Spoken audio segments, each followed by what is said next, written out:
Hello दोस्तों, आज की कहानी है एक थी वैश्या भाग 45। अम्मी, लेकिन शकीला तुमने कभी बताया ही नहीं कि तुम्हारा एक बेटा भी है। शकीला खाला, इस बारे में कभी हमारी बात ही नहीं हुई, इसलिए मौका नहीं मिला।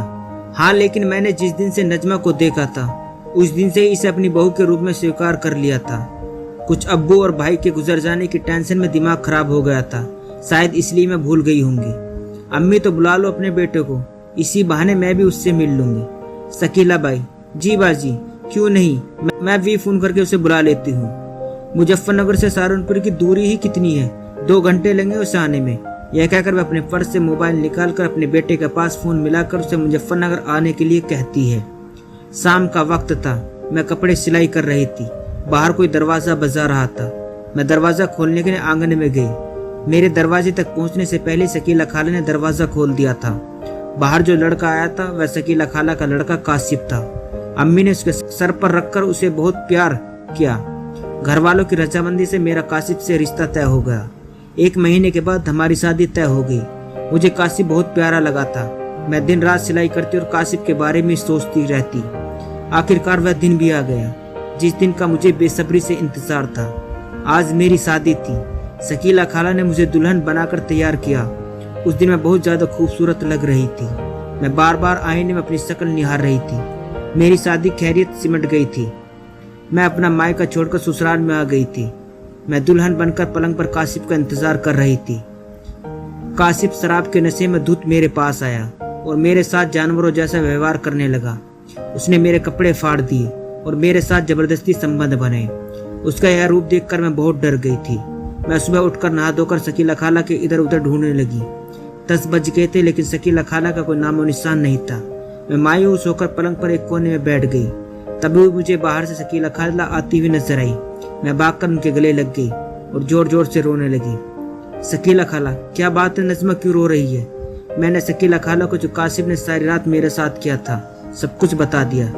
शकीला खाला, देख, नजमा औरत का काम होता है कि अपने मर्द को खुश रखे। आखिर तेरा मर्द इन्हीं से भी हरकतों से खुश होता है, तो तुझे चाहिए कि तू इसमें उसका भरपूर साथ दे। और हाँ, एक और बात, इस घर में सिर्फ तुम दोनों पति पत्नी रहोगे। मैं तो यहाँ से थोड़ी दूर पर रहती हूँ। शादी के बाद मैंने काशिफ को अलग कर दिया है। तुम दोनों मियाँ बीवी अपनी जिंदगी अपने तरीके से गुजारो। तुम्हारी जिंदगी में मेरी कोई दखलंदाजी नहीं होगी। लेकिन खाला, मैं आपके साथ ही रहना चाहती हूँ, मैंने रोते हुए कहा।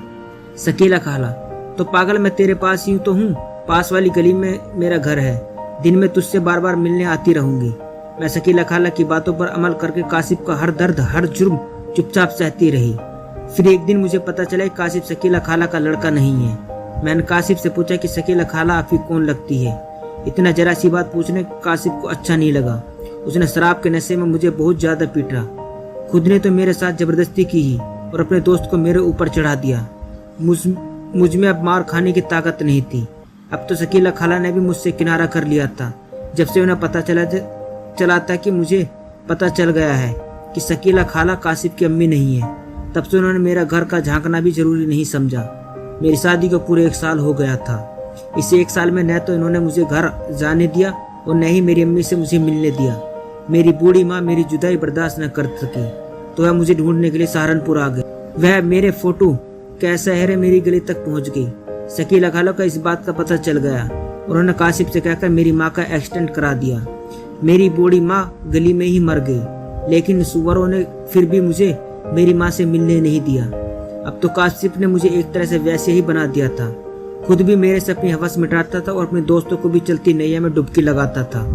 मैं दिन प्रतिदिन बहुत कमजोर हो रही थी। अब मुझे ये सब बर्दाश्त नहीं हो रहा था और काशिफ का मुझसे मन भर गया था। तो उस हरामखोर ने मुझे रौनक बाजार में लाकर शीश महल में बेच दिया।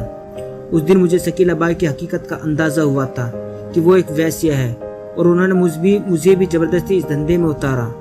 मुझे इन सब से कोई फर्क नहीं पड़ रहा था, क्योंकि वैसे तो काशिफ ने मुझे शादी के 1 महीने बाद ही बना दिया था। मुझे मेरी सगी खाला ने मेरी जिंदगी के साथ ऐसा खिलावाड़ किया कि मैं सोचकर भी डर जाती हूँ।